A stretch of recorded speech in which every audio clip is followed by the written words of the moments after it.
வலன் media நேயர்களுக்கு வணக்கம். நாம் ஒவ்வொரு நாளும் பல்வேறு ஆளுமைகளை சந்தித்து வருகிறோம். இன்று நாம் சந்திக்கக்கூடிய ஆளுமை நமக்கு நெருக்கமானவர், நம் வலன் மீடியாவுக்கு நெருக்கமானவர், பேராசிரியர் முனைவர் அருள் பத்மராசன் ஐயா அவர்கள். ஐயா அவர்கள் எழுதிய கிறிஸ்தவர் தமிழ் இலக்கண கோடை என்ற நூலினை பற்றி நாம் இன்று அறிந்து கொள்வோம். இந்த நூலானது உலக தமிழாராய்ச்சி நிறுவனமானது வெளியிட்டிருக்கிறது. அவர் எழுதிய இந்நூலினை பற்றி கேட்டு தெரிந்து கொள்வோம். வாங்க. வணக்கம். வலன் மீடியா தொடர்ந்து ஆளுமைகளை அறிமுகப்படுத்திக் கொண்டிருக்கிறது. அந்த வகையில் ஏற்கனவே நான் இயேசு ஆண்ட ஓமைகள் என்ற எனது நூலை பற்றி பேசினேன். அப்பொழுது சொன்னேன் 7 நூல்கள் நான் எழுதியிருக்கிறேன் என்று. ஒவ்வொரு நூலாக அறிமுகம் செய்வேன். இன்று நான் அறிமுக செய்ய இருக்கிற நூல் என்னுடைய ஆய்வு நூல் கிறிஸ்தவர் தமிழ் இலக்கண கொடை என்பது அந்த நூலின் தலைப்பு. வெளியிட்ட நிறுவனம் உலகத் தமிழ் ஆராய்ச்சி நிறுவனம். 2018 இந்த நூல் வெளிவருது.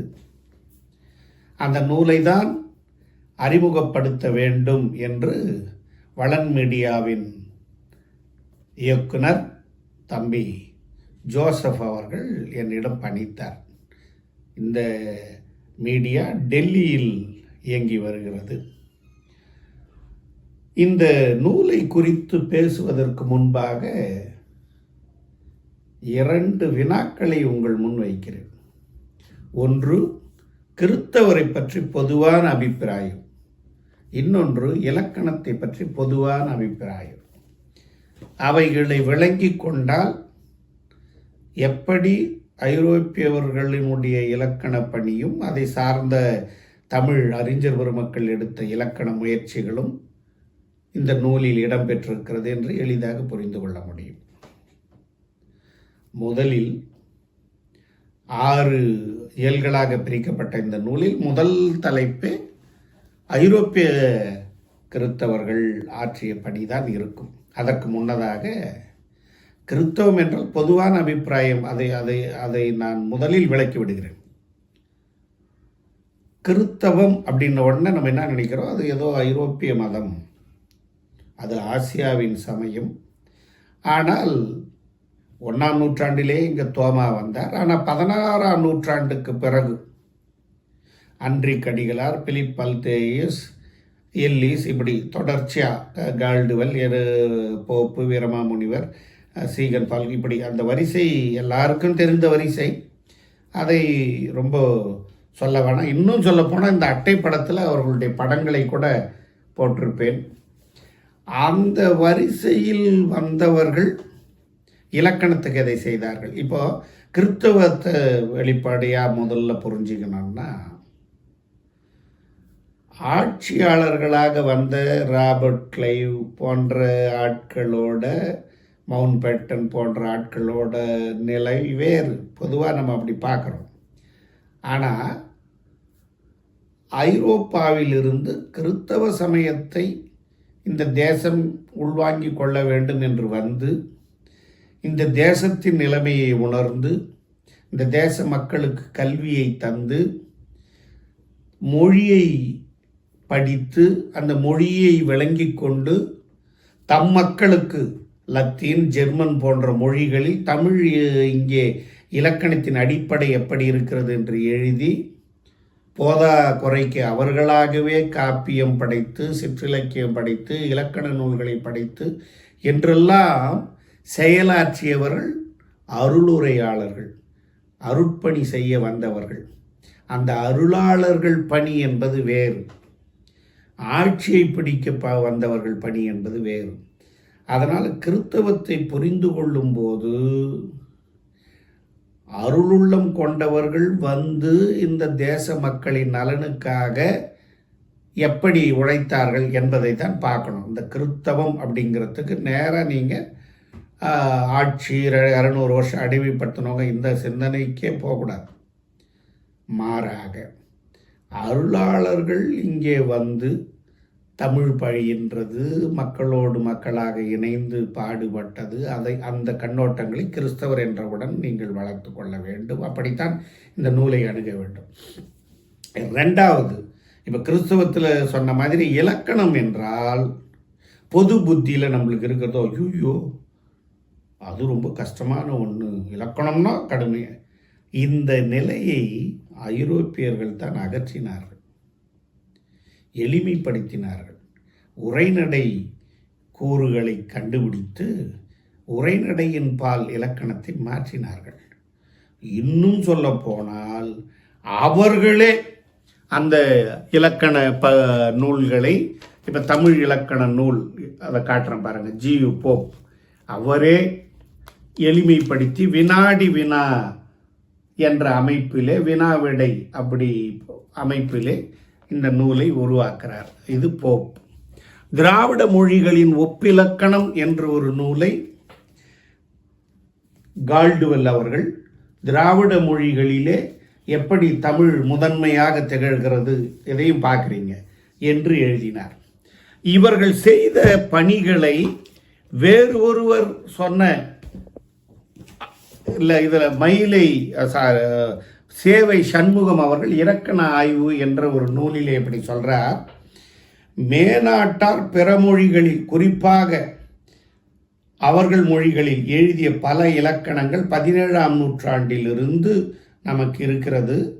இவை நம்முடைய மரபிலக்கணம் கூறாத, குறிப்பிடாத பல மொழி அமைப்பு உண்மைகளை விளக்குகின்றன.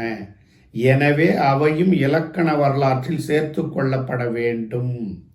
தமிழில் ஒவ்வொரு இலக்கண பகுதியை பற்றியும் பல நூல்கள் இருப்பதால் ஒவ்வொரு இலக்கண கூறுகள் பற்றிய கருத்துக்களை தொகுத்து தர வேண்டும் என்று சேவை சண்முகம் சொல்கிறார்.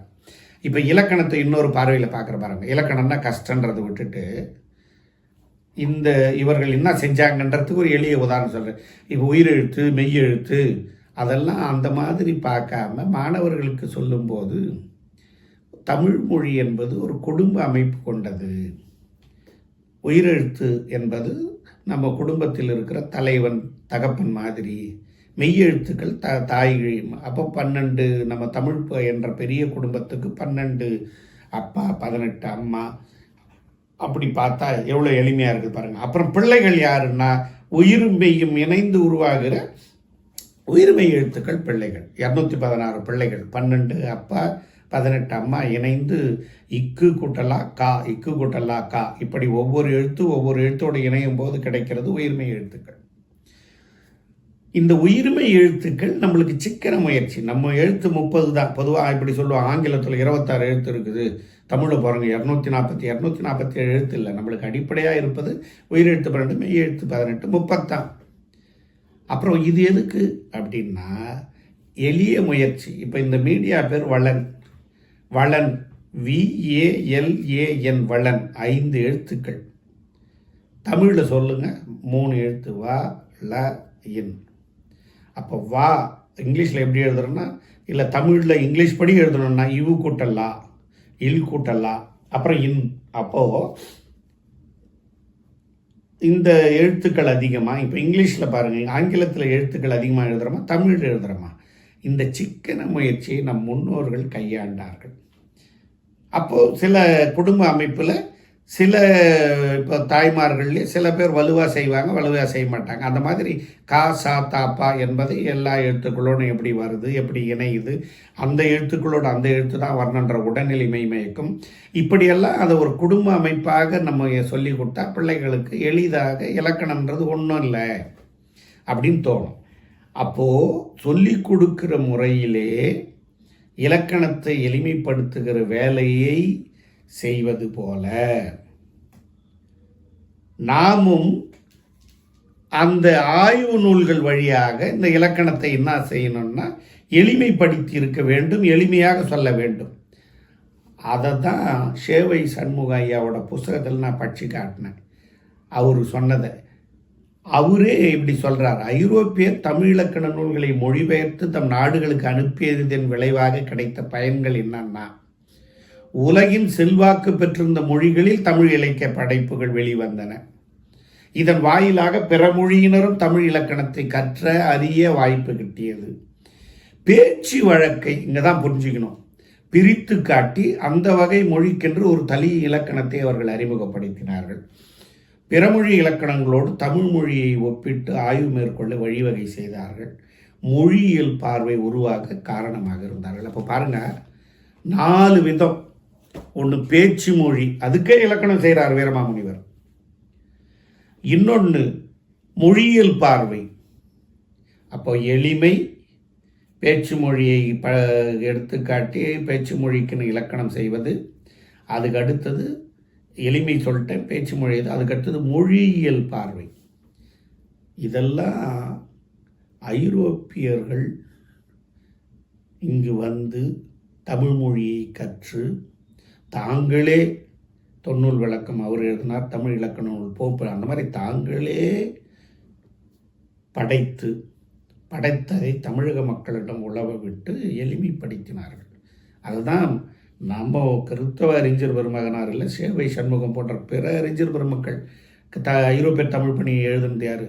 மீனாட்சி சுந்தரம். அப்போ அவங்களெலாம் எடுத்து காட்டுறாங்க அவர்களுடைய நுண்மான் நுழைபுலம் என்ன என்பதை எடுத்துக்காட்டி அவர்கள் எப்படி இப்போ கிறிஸ்தவத்தை புரிந்து கொண்டோம், இலக்கணத்தை புரிந்து கொண்டோம். இலக்கணம் என்பது எளிமையானது. ஒரு இலக்கணம் ஒன்றும் இல்லைங்க, ஒரு அமைப்பு, ஒரு ஸ்ட்ரக்சர். இது இப்படி இருக்கணும், அவ்வளோதான். மொழியியல் அறிவியல் கண்ணோடு பார்க்குது. இதெல்லாம் முதல்ல வரணும், மொழிக்கு முதல்ல, இதெல்லாம் மொழிக்கு இறுதியில் வரணும். அப்படி தமிழர்கள் முறை வைத்து கொண்டிருந்தார்கள். அந்த முறையை தான் தொல்காப்பியர் முதலாக எழுதினாங்க. இன்னும் ஒன்று செய்யுள் நடையில் எழுதுனதை எளிமைப்படுத்தி உரைநடையிலே எழுத அவர்கள் வந்தபோது, அதனால தான் 19ஆம் நூற்றாண்டில் நன்னூலை ப்ரமோட் பண்ணுறாங்க ஐரோப்பிய பாதிரிமார்கள். இப்போ நன்னூலை பேஸ் பண்ணி தான் ஒரு தமிழ் இலக்கண நூல் எழுதுகிறார் போப்பு. அந்த நன்னூலை எளிமைப்படுத்தி பாடநூலாக மக்கள் மத்தியிலே போன போது தொல்காப்பியம் அறிவியல் அடிப்படையில் சிறந்த நூலாக இருந்தாலும் 19ஆம் நூற்றாண்டு வாக்கில் எல்லாம் நன்னூல் பெருவெற்றி பெற்றது. ஏன்னா அது பயில்கிற நூலாக, பாடநூலாக மக்களிடம் இருந்தது. அதற்கு ஆங்கில உரைகள் நம்ம தமிழர்களே எழுதினாங்க.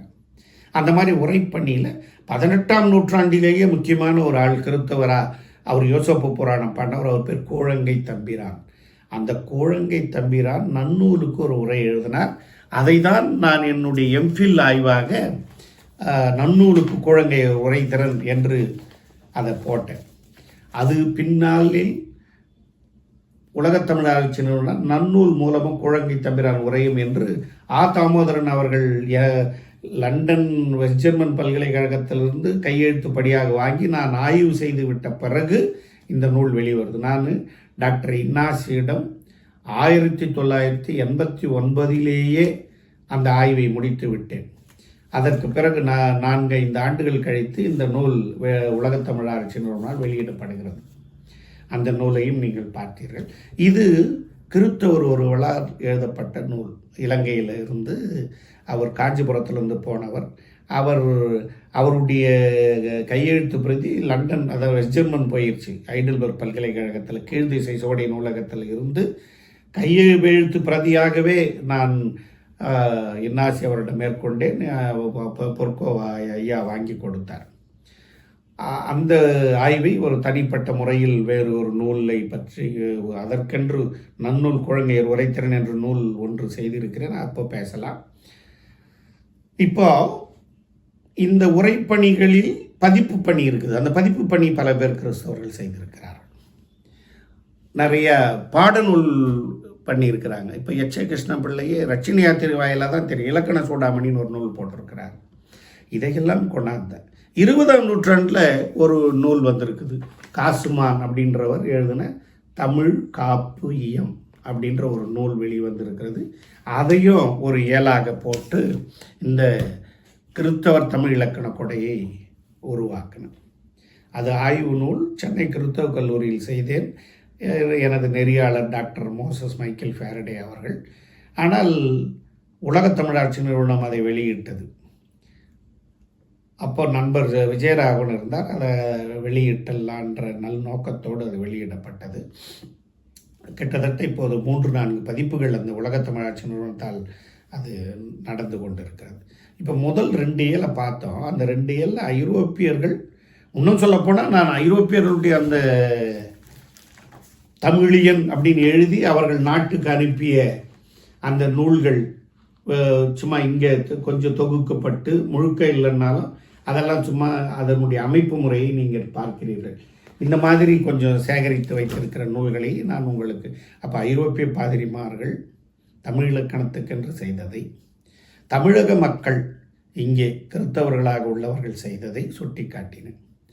அதற்கு பிறகு ஆய்வு நூல்களாக எழுந்த பாவாணர் தொடங்கி இப்போ கேரள பல்கலைக்கழகத்தில் தமிழ்துறை தலைவராக இருக்கிற எப்சி ரோஸ்மேரி வரை, டேவிட் பிரபா சென்னை கிறித்தவர்கள் தமிழ்துறை தலைவராக இருந்தார். அவர் மொழியில் ஆய்வு பண்ணார். உலகத் தமிழ் ஆராய்ச்சி நிறுவனத்தில் ஜீன் லாரன்ஸ் அப்படின்னு ஒருத்தர் இருந்தார்.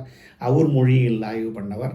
அப்போது நிறைய இலக்கண ஆளுமைகள், டாக்டர் இன்னாசி, உலகத் தமிழாட்சி நிறுவனத்தில் அன்னி தாமஸ் அம்மா, குளோரி சுந்தரமதி, சென்னை, அவங்களும் கேரள பல்கலைக்கழகம், இந்த மாதிரி ஏராளமான மக்கள் மொழியியலுக்கும் அதே போல் இலக்கண ஆய்வுக்கும் செய்ததை இப்போது என்ஆர்சியோட எழுத்தியல் சொல்லியல் மாணவர்களுக்கு பாடமாக இருந்துச்சு. அதெல்லாம் தான் எடுத்து இந்த இலக்கண கொடையில் காட்டியிருக்கிறேன். அவர்கள் எப்படியெல்லாம் இலக்கணத்துக்கு செய்தார்கள் என்று அந்த நூலிலே ஆய்வு நூல்கள் என்று போட்டு அவர்கள் மோசஸ் பொன்னையா நன்னூல் ஆராய்ச்சி தெளிவுரைன்னு ஒன்று எழுதியிருக்கிறார். அதில் நன்னூலை எல்லா நூலோடும் ஒப்பிட்டு அதை ஆராய்ச்சியாக செய்து அந்த ஆராய்ச்சியிலே தனிப்பட்ட கருத்துக்களை நிரூபிக்கிறார். நன்னூலில் நிறைய உரை மாறுபாடுகள் இல்லை, ரொம்ப ஒரு 15-20 இருக்கும். மயிலிநாதர் எழுதினார். அதுக்கப்புறம் அந்த சங்கரன் நமச்சிவாயர், சிவஞான முனிவர் அதில் திருத்தம் செய்கிறாரு. கோழங்கி தம்பிரான் தான் முதல்ல காண்டிகை உரை செய்கிறார். நிறைய பேர் கிடைக்காதனால விரைச்சி உரைன்னு சொல்லியிருப்பாங்க. அது காண்டிகை உரை. அது மாணவர்களுக்கு பாடம் நடத்துறதுக்காக அவர் செய்த உரை. அதுக்கப்புறம் நிறைய பேர் எழுதிட்டாங்க. ஆறுமுக நாவலர் தொடங்கி மறுபடியும் விருத்தி உரையும் வருது, ஏன்னா பிள்ளைகளுக்கு விளக்கத்துக்கு. இப்போ எளிய உரைகளாக நிறைய உரைகள் மாணவர்கள் படிக்க வேண்டும் என்பதற்காக மாணவர்களின் நலன் கருதி நன்னூலுக்கு 20ஆம் நூற்றாண்டு 21ஆம் நூற்றாண்டுகளில் நிறைய உரை வந்துச்சு. இப்போ சடகோப ராமானுஜாச்சாரியார் உரை அவங்கள்டெல்லாம் ஆங்கில குறிப்புகளோடு கூட இருந்துச்சு. அப்போ தொடக்க கால உரைகளுக்கும் பின்னாடி இருக்கிற உரைகளுக்கும் அப்படியே கொஞ்சம் எளிமை கலந்து பின்னாடி மக்களை போய் சென்றடைய வேண்டும் எழுதுதான். அப்போ இலக்கணம் என்பது ஒருவேளை மக்களை சென்று அடைய வேண்டும் என்பதை முதலில் இந்த ஐரோப்பிய பாதிரிமார்கள் அவங்க தான் கொண்டாடுறாங்க. இது ஒரு பொக்கிஷம் போல ஒரு செய்யுள் நடையிலே பாதுகாக்கப்பட வேண்டிய ஒன்று இல்லை, அது மக்களிடம் பரவலாக்கப்பட வேண்டும் என்பதை மையமாக கொண்டு இதை உருவாக்குறாங்க. அதை தான் நான் என்னுடைய ஆய்வு நூலில் 3வது எல்லை இப்போது இவ்வளோ பேர் சொன்ன பாருங்க, அவர்களெல்லாம் செய்த பணியை சொன்னேன். மொழியில் சில நல்லூர் ஞானப்பிரகாசம் அவரெல்லாம் மொழியியல் பார்வையில் ரொம்ப திறம்பட எழுதியிருக்கிறார். அவருடைய நூல்களை எடுத்துக்காட்டி மொழியியல் இது எப்படி அணுகுமுறை இருக்கிறது என்று அதில் சொல்லியிருப்பேன். அதே மாதிரி இலக்கண ஆய்வு கட்டுரையாக எழுதியவர்களில் ரொம்ப சிறந்தவராக விபாகா சுந்தரம் அவர்கள்.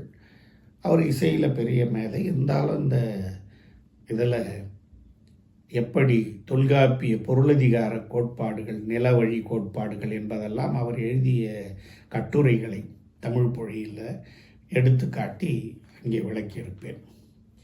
அப்புறம் பாண்டிச்சேரியில் இருந்த ஆரோக்கியநாதன் ஐயா, இந்திரா மனுவேல், சாமுவேல் அருள்ராஜ், சாப்பா அருளானந்த போன்றவர்களுடைய படைப்புகளையும் அதிலே நான் சுட்டி காட்டியிருப்பேன். ஆக ஒரு ஆய்வு நூல் என்பது எப்படி ஒரு பரந்துபட்ட ஏரியாவை பல பேருக்கு அறிமுகம் செய்கிற ஒன்றாக அது அமைகிறது என்பதற்கு இந்த நூல் ஒரு சான்றாக அமைகிறது. வேண்டுவோர் இதை உலகத் தமிழ் ஆராய்ச்சி நிறுவனம் அங்கே தான் வாங்கி கொள்ள முடியும். நீங்கள் வலன் மீடியா அவர்கிட்ட கேட்டால் கூட இது கிடைக்காது. ஏனென்றால் நான் வாங்கி தரணுன்னாலே உலகத் தமிழ் ஆராய்ச்சி நிறுவனத்தை தான் அணுகணும். அதனால் இவர்களை அணுகி தான் நீங்கள் இந்த நூலை பெற்றுக்கொள்ள முடியும். இந்த நூலுக்கு சான்றாதாரமாக அநேக நூல்களை நான் உங்களுக்கு எடுத்து காட்டினேன். மறுபடியுமாக இன்னொரு நூலாகிய கிறித்தவர் தமிழ் இலக்கணக் கொடை என்ற நூலை அறிமுகம் செய்கிற ஒரு வாய்ப்பை வழங்கிய வளன் மீடியா ஜோசப் அவர்களுக்கு நன்றி தெரிவித்துக் கொண்டு இந்த நூல் அறிமுக பகுதியை நிறைவு செய்கிறேன். நன்றி.